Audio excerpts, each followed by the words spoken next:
நீதி news September 13, 1925 இன்றைய முக்கிய செய்திகள். லண்டனில் இசைத்த சிம்பொனியை சென்னையில் இசைக்கிறார் இளையராஜா. அடுத்து வருவது பாராட்டு விழா.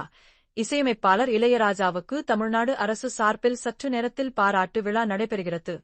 முதலமைச்சர் மு. ஸ்டாலின் தலைமையில் நடைபெறும் இவ்விழாவில் வெளிநாட்டு கலைஞர்களுடன் இளையராஜாவின் சிம்பொனி கச்சேரி நடைபெறவுள்ளது. மாலை 5 மணியளவில் நிகழ்ச்சி தொடங்குகிறது. அடுத்த ஆண்டு நடைபெறுவது ஜனநாயக போர். குலதெய்வமாக நினைத்து மக்களை சந்திக்க வந்துள்ளேன்.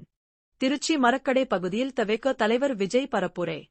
தவேக ஆட்சி அமைந்தால் நடைமுறைக்கு சாத்தியமானதே மட்டுமே நாங்கள் செயல்படுத்துவோம். பெண்கள் பாதுகாப்பு, சட்டம் ஒழுங்கு பாதுகாப்பில் நோ காம்ப்ரமைஸ். திருச்சியில் தொடங்கின எல்லாமே திருப்புமுனையாக அமையும்னு சொல்வாங்க. பேருந்தில் பெண்களை இலவசமாக அனுமதித்துவிட்டு ஓசி என சொல்லிக் காட்டுகிறார்கள். டீசல் விலை ரூ.3 குறைப்பு. மாணவர்கள் கல்விக்கடன் ரத்து. அரசு வேலையில் பெண்களுக்கு 40% இடஒதுக்கீடு. அரசு ஊழியர்களுக்கு பழைய ஓய்வூதிய திட்டம். அரசு பணியில் 2 லட்சம் காலிப் பணியிடங்கள் நிரப்பப்படும் போன்ற வாக்குறுதிகள் என்ன ஆனது? நம்ம கேள்வி கேட்டுக்கிட்டே இருக்க வேண்டியதுதான். திமுகவினரிடம் இருந்து எந்த பதிலும் வரப்போவதில்லை. மணிப்பூர் சென்றுள்ள பிரதமர் மோடி ரூ.7,300 கோடி மதிப்பிலான திட்டங்களுக்கு அடிக்கல் நாட்டினார். மணிப்பூரின் அமைதிக்காக பாடுபடுவேன், இது என் வாக்குறுதி. மணிப்பூரை வன்முறை பாதித்ததில் வருத்தம். விரைவில் மணிப்பூரில் புதிய விடியல் மலரும். அமைதிக்கான பேச்சுவார்த்தை தொடர்ந்து நடைபெறும். மத்திய அரசின் திட்டங்கள் மணிப்பூர் உட்பட அனைத்து மாநில வளர்ச்சிக்கும் புதிய பாதை அமைக்கும். பிரதமர் நரேந்திர மோடி. தைரியம் மற்றும் துணிச்சலின் பூமி மணிப்பூர்.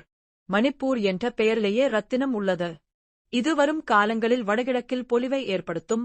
மணிப்பூரில் ரூ.7,300 கோடி மதிப்பிலான பல்வேறு திட்டங்களுக்கு அடிக்கல் நாட்டியபின் பிரதமர் மோடி பேச்சு.